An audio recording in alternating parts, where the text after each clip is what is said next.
ओमन कहा थे कि ई मड़वा में हमर बिहाव करी।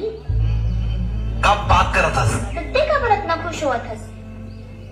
हमन तो चाहत रहे ना बिहाव कर ले। और कल खुशी के का बात है कि हमारे मन के बिहाव अब भी होते।